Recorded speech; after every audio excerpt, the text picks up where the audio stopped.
ఏపీలో ఈ ముగ్గురు కలిసే తప్పులు చేశారా, వాళ్లకు శిక్ష తప్పదు అంటున్న దేవాదాయ శాఖ మినిస్టర్. ఎస్, తెలుసు కదా, గత కొద్ది రోజులుగా వైరల్ అవుతున్న కేసు విజయసాయిరెడ్డి కేసు. ఈ కేసు విషయంలో వీళ్ళు ముగ్గురు కలిసే తప్పు చేశారు, శాంతి, విజయసాయిరెడ్డి అలాగే సుభాష్. ఈ ముగ్గురికి శిక్ష తప్పదని చెప్పేసి ఏపీ దేవాదాయ శాఖ మినిస్టర్ ఆనం రామనారాయణ రెడ్డి అన్నారు. సో ఆయన తన ప్రెస్ మీట్లో కొన్ని విషయాలు తెలియజేశారనమాట. సో అవి ఏంటి, వాళ్ళ ముగ్గురికి శిక్షలు ఎందుకు వేస్తారు అనేది చూద్దాం. నిజానికి ఇది ఇంకా కోర్టు కేసు కూడా కాదు, కోర్టు కేసుకు వెళ్ళలేదు, అలాగే పోలీస్ కేసులు కూడా ఎవరో పెట్టుకోలేదు. సో ఒకరి మీద ఒకరు కేసులు పెట్టుకున్న దాఖలాలు కూడా లేవు. అంతా మీడియాలోకి వచ్చి రచ్చ చేయడమే. ఈ ఎవరైతే శాంతి ఉన్నారో ఆమె భర్త మదన్ మోహన్ మీడియాలోకి వచ్చి రచ్చ చేస్తున్నాడు. అట్లాగే ఆయన దేవాదాయ శాఖ కంప్లైంట్ చేశాడు తప్పితే ఆయన పోలీస్ కేసు అయితే పెట్టలేదు. ఆ తర్వాత శాంతి కూడా, ఆమె కూడా మీడియాలోకి వచ్చేసి నా మీద ఇలా ఆరోపణలు చేయడం సరైంది కాదు, మాకు ఏ సంబంధం లేదు అని చెప్పేసి ఆమె కూడా ఇలా అన్నారు తప్పితే అతని మీద ఈ ఆరోపణలకు బదులుగా ఆమె కేసు పెట్టింది లేదు. పైగా వాళ్ళిద్దరు డైవర్స్ అంటున్నారు, మరి ఆమె ఎందుకు యాక్షన్ తీసుకోలేదో తెలియదు. సో ఇలా ఉంది. తర్వాత విజయసాయిరెడ్డి, ఈయన కూడా నేను బయటకు వచ్చాడు, మాకే సంబంధం లేదు, కావాలని నన్ను బురద చల్లుతున్నారు టీడీపీ వాళ్ళు అని చెప్పి ఆయన కూడా చెప్పడం జరిగింది. ఈయన కూడా ఎవరి మీద కేసులు పెట్టింది లేదు. మామూలుగా ఆయన తలుచుకుంటే ఎవరైతే రిపోర్ట్ చేశారో, ఫిర్యాదు చేశాడో ఆ మదన్ మోహన్ మీద కేసు పెట్టచ్చు, కానీ అలా చేయలేదు. విచిత్రంగా మీడియా మీదనే కేసు పెట్టడానికి బయలుదేరాడు. సో ఈ విధంగా ఉందన్నమాట. మరి ఎవరు ఏ కేసులు పెట్టకుండా, ఏమీ జరగకుండా అసలు తీర్పు ఎవరికి ఇవ్వాలి, శిక్షలు ఎవరికి వేయాలి, మరి మినిస్టర్ ఎందుకు అలా అన్నాడనేది చూస్తే వీళ్లకు ఇంటర్నల్గా కొన్ని విషయాల్లో వాళ్ళకు కొన్ని ప్రూఫ్లు దొరికాయి. కొన్ని ప్రూఫ్లను ఆధారం చేసుకొని వీళ్ళకు శిక్షలు పడక తప్పదు అని చెప్పేసి వీళ్ళు అంటున్నారు. ఇక దర్యాప్తుకు కూడా కొత్తగా కమిటీ వేస్తున్నారట. ఐ థింక్ ఈరోజు రేపు ఆ కమిటీ కూడా వేయొచ్చు దేవాదాయ శాఖ నుంచి. సో ఆ దర్యాప్తు తేలితే మాత్రం శిక్ష పడుతుంది. ఇంతకీ ఈ దేనికోసం ఈ దర్యాప్తు? దేనికోసం అంటే వీళ్ళు చేసిన రాజకార్యం కోసం అయితే కాదు, ఆ బిడ్డకు తండ్రి ఎవరు అనేది కనుక్కోవడానికి కాదు. దేనికోసం అంటే వీళ్ళు చేసిన దేవాదాయ శాఖను ఉపయోగించుకొని ఏదైతే చేశారో ఆ అవినీతి కోసం, ఏవైతే డబ్బులు దండుకున్నారో ఆ డబ్బుల విషయంలో వీళ్ళు ఇప్పుడు యాక్షన్ తీసుకోబోతున్నారు. అయితే వీళ్ళు నిజంగా చేశారా లేదా అనేది కూడా కోర్టుల్లోనే తేలాలి. వీళ్ళైతే కమిటీ చేస్తామంటున్నారు. ఆల్రెడీ మరి వీళ్ళు ఎంతో కొంత తేల్చి వీళ్ళని సస్పెండ్ చేయడం జరిగింది. ఎప్పుడైతే ఈయన ఫిర్యాదు చేశాడో, ఫిర్యాదు తర్వాత ఆమెను సస్పెండ్ కూడా చేశారు.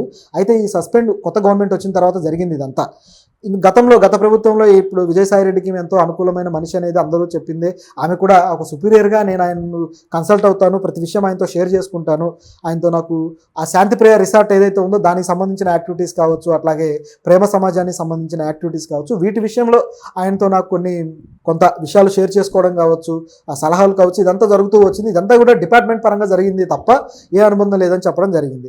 అయితే ఇదంతా డిపార్ట్మెంట్ పరంగా జరిగిన ఆ డిపార్ట్మెంట్ను ఉపయోగించుకొని ఈ ప్రేమ సమాజం భూముల్ని కాజేశారని, అట్లాగే శాంతిప్రియకి కేటాయించిన రిసార్ట్కి కేటాయించిన భూముల విషయంలో వీళ్ళు సరిగ్గా లీజు పన్నులు కట్టకుండా ఎగ్గొట్టారని ఇవన్నీ ఆరోపణలు ఉన్నాయి. అయితే ఇవన్నీ నిజాలే అంటూ దేవాదాయ శాఖ చెప్పడం జరిగింది. ఈ దేవాదాయ శాఖ మినిస్టర్ ఇవన్నీ తెలుసుకొని మీటింగ్ పెట్టారు. ఇంకా అనేక విషయాలు వీళ్ళు ఏమేమి చేశారో అవన్నీ ఉన్నాయి అని చెప్పేసి వాళ్ళు అంటున్నారనమాట. ఇంకా చూసుకుంటే ఈ శాంతి అనే ఆవిడ తను విశాఖలో ఒక విల్లా కొనడం కోసం ఆమె దేవాదాయ శాఖకి కమిషన్కి పిటిషన్ పెట్టుకున్నారు. కమిషనర్కి అప్లై చేసుకుంటే కానీ వాళ్ళు దానికి అంగీకరించలేదు, దానికి పర్మిషన్ ఇవ్వలేదు విల్లా కొనడానికి. కానీ ఒక ఫ్లాట్ కొనడానికి పర్మిషన్ ఇచ్చారు. దాంతో ఆమె తప్పని పరిస్థితుల్లో ఫ్లాట్ కొన్నారు. అది కూడా దాదాపు 65 నుంచి 70 లక్షల వాల్యూ చేసే ఫ్లాట్. సో ఇంత ఖరీదైన ఫ్లాట్, ఖరీదంటే ఆ ఏరియాలో అది ఖరీదైనది. ఈ మాత్రం ప్రస్తుత ట్రెండ్లో ఆ మాత్రం కొంటూ ఉన్నారు ప్రభుత్వ ఉద్యోగులు కావచ్చు, ప్రైవేట్ ఉద్యోగులు కావచ్చు. కానీ ఆమెకు వచ్చే జీతానికి, ఆ ఫ్లాట్కి దానికి చూసినప్పుడు కాస్త అందరికీ డౌట్ వచ్చిందనమాట. ఆమెకి దాదాపు 55,000 శాలరీతో ఆమె జీతం ఉంది అని చెప్పి ఆమె చెప్పడం జరిగింది. సో మరి ఎలా ఫ్లాట్ కొన్నారు, ఎవరిచ్చారు డబ్బులు అనేది కొంత ప్రశ్నగా వచ్చిందనమాట. సో ఇది ఒక్కటే కాదు, తర్వాత ఆమె అనేక భూములు కూడా ఆమె కొన్నారనే వాదన ఉంది. సో ఇవన్నీ ఉన్న దగ్గర గోల్డ్ కూడా అనేక దేవాలయాలకు వెళ్ళినప్పుడు ఆమె అంత గోల్డ్ కూడా వేసుకుంటారు. ఆ గోల్డ్ అంతా ఎక్కడి నుంచి వచ్చిందన్న క్వశ్చన్స్ కూడా చాలా రైజ్ అయ్యాయి. అయితే వేటికి కూడా ఆవిడ సమాధానం చెప్పలేదు, అలాగే ఎవరు కూడా సమాధానాలు అయితే ఇవ్వలేదు. సో ఇది బేస్ చేసుకున్నారు దేవాదాయ శాఖకు సంబంధించిన ఆస్తుల విషయంలో వీళ్ళు ఏవో అవకతవకలు చేశారు అనేది ఈ దేవాదాయ శాఖ మంత్రి ఆరోపణ. అంతేకాకుండా ఆ శాఖకు సంబంధించిన భూములు ఏవైతే ఉన్నాయో వీటిని కొందరు వ్యక్తులకి, ప్రైవేటు వ్యక్తులకి 95 ఏళ్లకు లీజుకి ఇచ్చారని చెప్పి తెలుస్తుంది అనమాట. 95 ఏళ్లకు లీజ్ అంటే ఇంకా వాళ్ళకు దారాదత్తం చేయడమే. 95 ఏళ్ళు అంటే ఒక వ్యక్తి జీవితం కన్నా ఎక్కువ, దాదాపు 3-4 తరాల పూర్తి జీవితం. సో ఇంత టైంని కేటాయించి వాళ్ళకి ఇచ్చారు అంటే వాళ్ళకు దారాదత్తం చేయడం కాకపోతే మరేంటి? సో ఇలాంటి ప్రశ్నలన్నీ ఉన్నాయన్నమాట. అయితే వీటికి ప్రూఫ్లు కూడా ప్రభుత్వం దగ్గర ఉన్నాయి.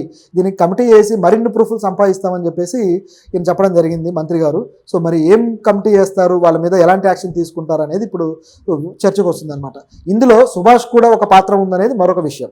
ఆయన ఆల్రెడీ దేవాదాయ శాఖకు సంబంధించిన గవర్నమెంట్ ప్లీడరు, ఆ శాఖకు సంబంధించిన కేసులు ఆయన వాదిస్తూ ఉంటారు. సో దానివల్ల వాళ్ళ మొత్తం ముగ్గురు కలిసే దీనికి సంబంధించిన ప్రతి అవగాహన వీళ్ళకు ఉంది, కలిసే చేశారు. సో వీళ్ళ దందాల్లో వీళ్ళు ముగ్గురు భాగస్తులే అనేది ఇప్పుడున్న న్యూస్.